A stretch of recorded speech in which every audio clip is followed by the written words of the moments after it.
It was a warm, sunny morning. In his small house at the other side of the wood, Mr. Tickle was asleep. You didn't know there was such a thing as a tickle, did you? Well, there is. Tickles are small and round, and they have arms that stretch and stretch and stretch.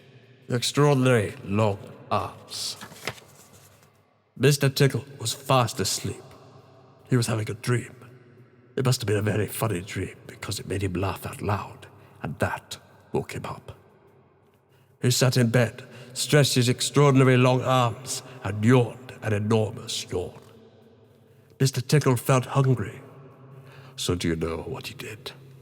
He reached out one of his extraordinary long arms, opened the bedroom door, reached down the stairs, opened the kitchen door, reached into the kitchen cupboard, opened the biscuit tin, took out the biscuit, and brought it back upstairs, in through the bedroom door, and back to Mr. Tickle in bed. As you can see, it's very useful indeed, having arms as long as Mr. Tickle's. Mr. Tickle munched his biscuit. He looked out of the window. Today looks very much like a tickling day, he thought to himself. So later that morning, after Mr. Tickle had made his bed and cooked his breakfast, he set off through the wood.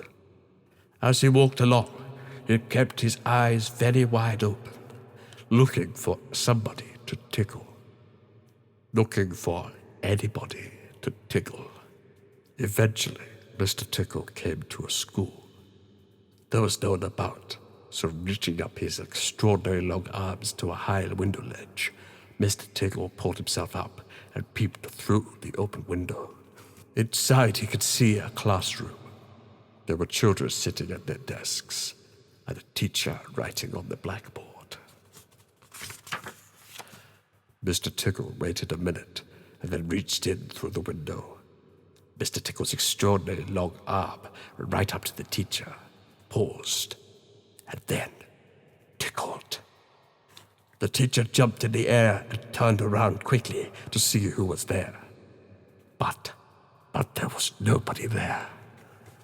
Mr. Tickle grinned a mischievous grin.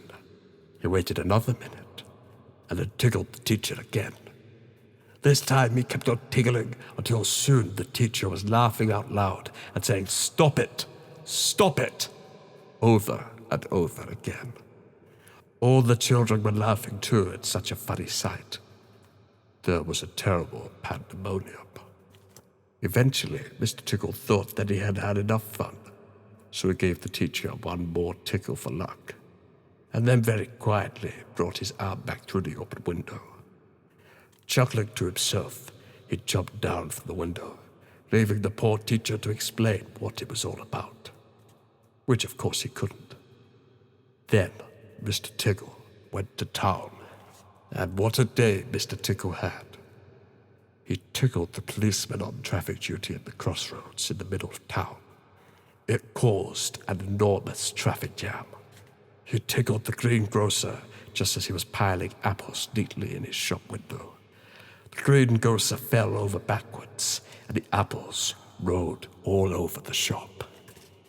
At the train station, the guard was about to wave his flag for the train to leave. As he lifted his arm in the air, Mr. Tickle tickled him. And every time he tried to wave his flag, Mr. Tickle tickled him until the train was 10 minutes late leaving the station, and all the passengers were furious. That day, Mr. Tickle tickled everybody.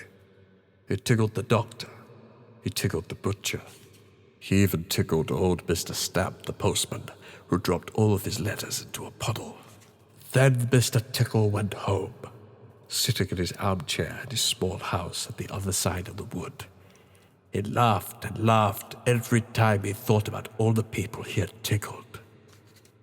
So if you are in any way ticklish, beware of Mr. Tickle and his extraordinary long arms of his. Just think, perhaps he's somewhere about at this very moment while you're reading this book. Perhaps an extraordinary long arm of his is already creeping up to the door of this room. Perhaps it's opening the door now and coming into the room. Perhaps before you know what's happening, you will be well and truly tickled.